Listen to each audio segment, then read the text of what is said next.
Good evening, everyone. Welcome to our evening Dhamma.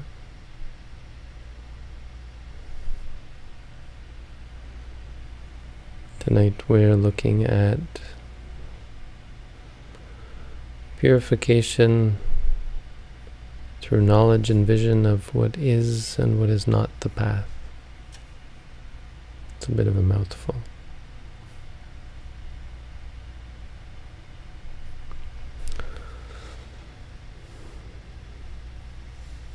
So we begin the practice of mindfulness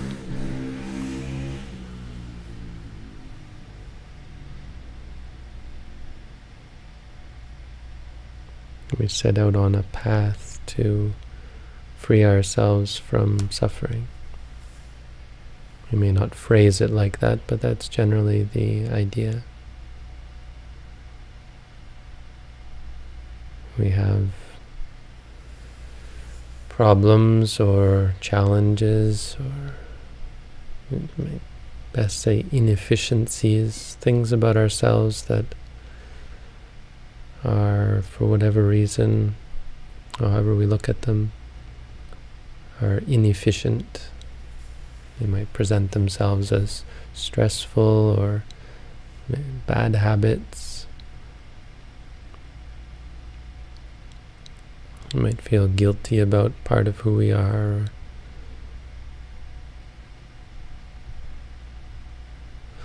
We might just have the idea of gaining something extra. Maybe we don't feel bad about ourselves. You're not supposed to feel bad about yourself. Maybe we feel good about ourselves, but we think, hey, I could be even better than this. You hear about spirituality.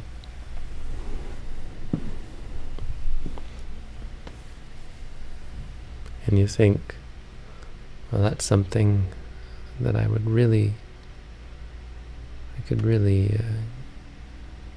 come in handy, really be useful for me to be a more spiritual person.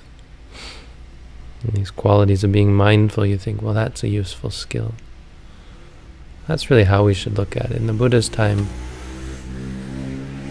the best meditators weren't bad people, but they were good people who saw that they could be better people. It's a bit of an important point. Meditation isn't just to make you an ordinary person, right? They talk about medication. Medication is for the purpose of making you a functional member of society. That's not really what meditation is all about. In fact, you find the more you meditate, the harder it is to function in society to some extent, because you start to see the problems with society.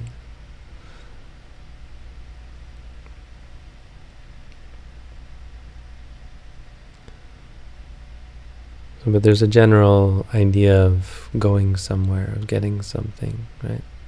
Becoming something, a path, for probably the best way of putting it. It's a path.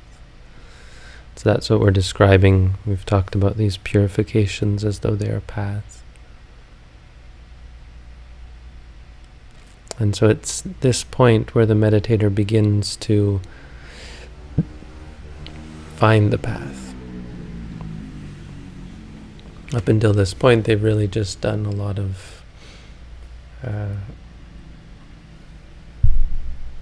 the tool. As I said, they're working out how to use their tools and begin to finally traverse the path in the last purification. When they overcome doubt in the last purification, the beginning meditator is wrestling about what is the right way to go,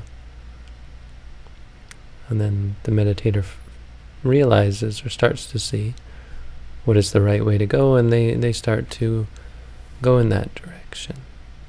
So in this purification is about seeing what leads us along the path, meaning what really frees us from suffering, what leads us to greater clarity of mind, peace of mind, freedom of mind. And the meditator begins to discern, that which does and that which doesn't. And at the same time, this is when, well, for whatever reason, this is the time when all of the fake paths come out. It's basically because the meditator begins to practice correctly. And through practicing correctly, the meditator becomes concentrated, focused. There is, without all the doubt to tear one apart, there is a sort of composure of mind.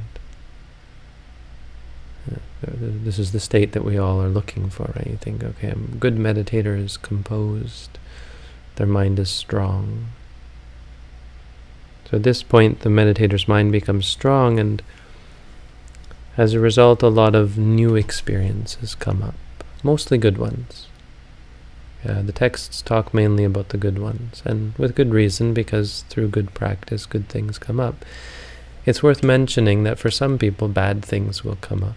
It's not as common, but it's worth noting that and by bad things here, we don't mean ordinary bad things, we mean deep, dark, bad things. I've had meditators who have early childhood trauma or that kind of thing. I mean, this is where it might come up, because your mind is finally strong enough to penetrate deeply into your past. Your mind is focused enough to see, to weed out all the chaff, all the noise, ordinary bad stuff, ordinary stresses, and then the deep stresses come up. It's not something to be afraid of, but that's really the point, is that it's something that distracts the meditator. Mostly good things, sometimes bad things, but they're usually very new and new in terms of the meditation practice. They're not something one has dealt with in the beginning. At this point, new stuff comes up. Very good things. Sometimes the meditator feels bliss. And for every meditator, it's different. If you're not experiencing any of these things, well, it's actually a bonus, because you don't have any distractions. But meditators are distracted by bliss. They're distracted by calm. They're distracted by lights. So some meditators see bright lights, or they just feel light. Their eyes are closed, but it feels like the room is very bright.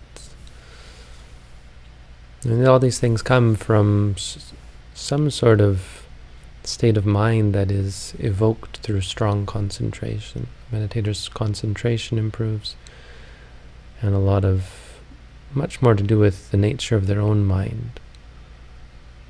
A lot of concentrated states come up.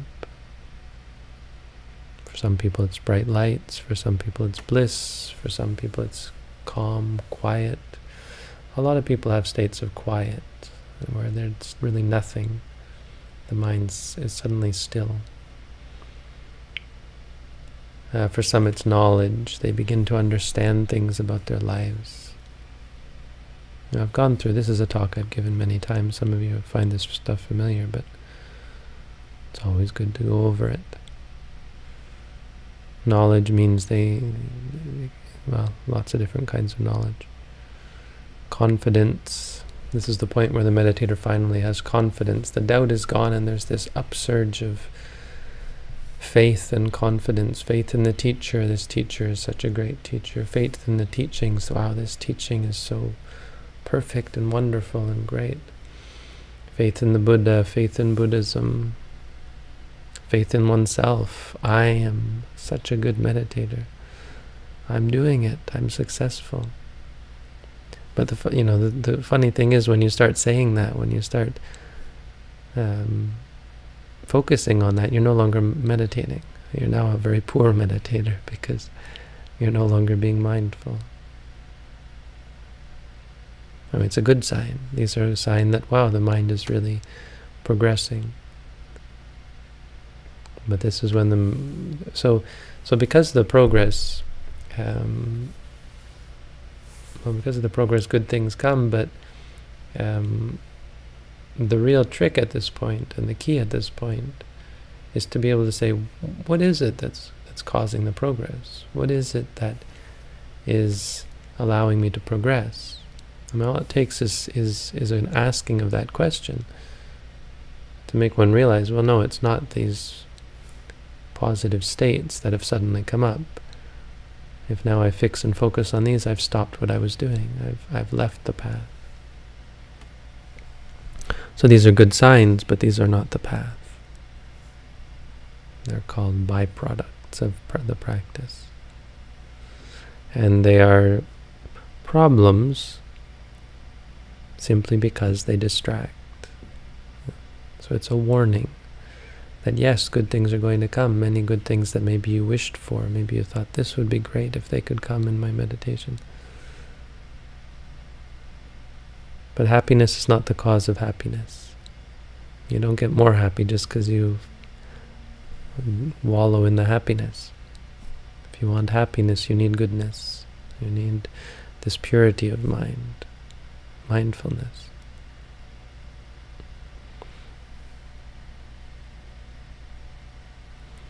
So at this stage, the meditator begins to see things as they are. The meditator begins to practice skillfully for the first time. This is where the meditator has really begun to practice, and it's the door to insight. Right? One is beginning, okay, practicing correctly, but then practicing incorrectly. And so it's this stage where the meditator begins to discern right practice from wrong practice. This is the path, this leads me further, this is not the path, this is just a distraction. It's important for the teacher to help the meditator here, because it's very easy to get on the wrong path for quite some time. The meditator might spend days even on the wrong path. For some meditators without teachers, if without a teacher they get to this point, it's quite common for a meditator to spend months or even years on the wrong path. They'll practice mindfulness, but then they'll switch to focusing on the effects, the results of mindfulness.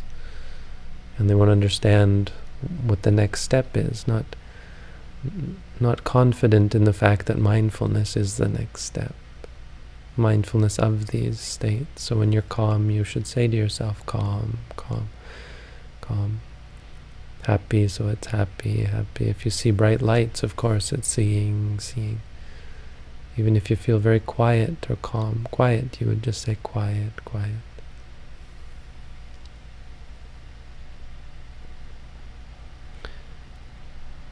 Many things one can become attached to. So it's at this point where the meditator really has to assess.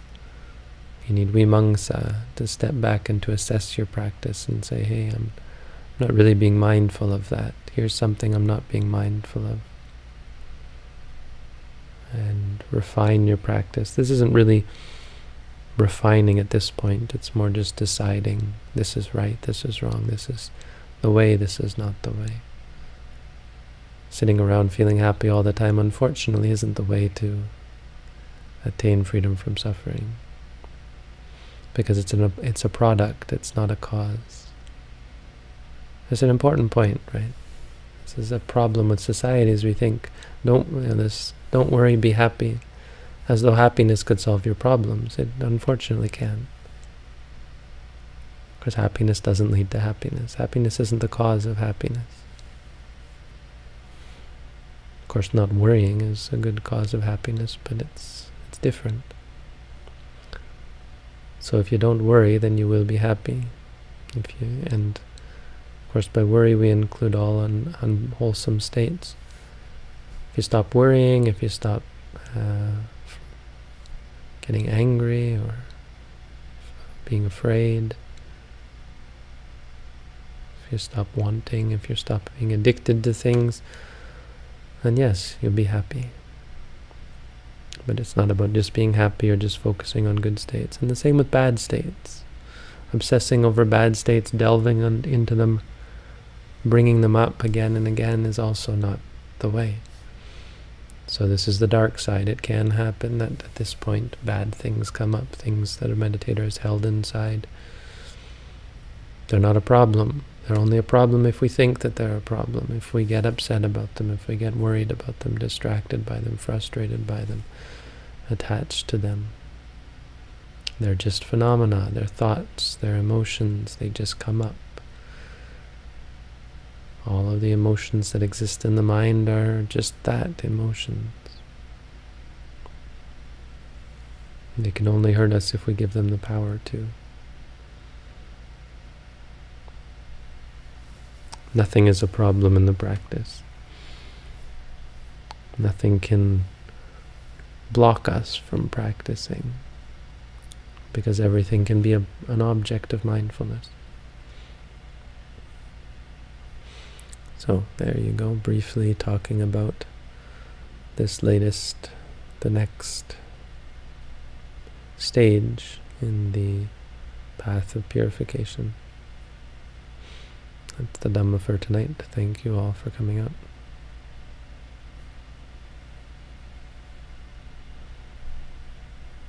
We're going to get the question page open.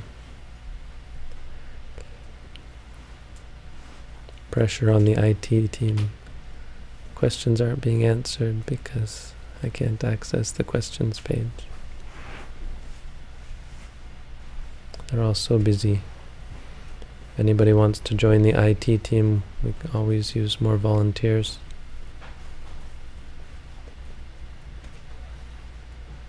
Figure out why all I'm seeing is a wheel turning and turning and turning.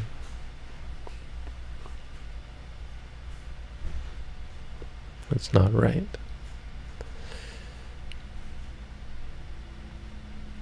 We live in an age of instant gratification. Where are my questions?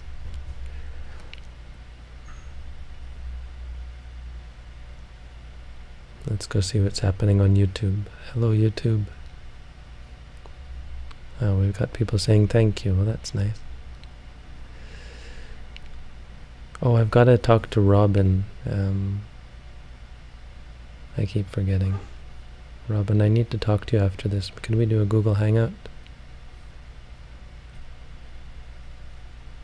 Yeah, I've got business to take care of with my board of directors.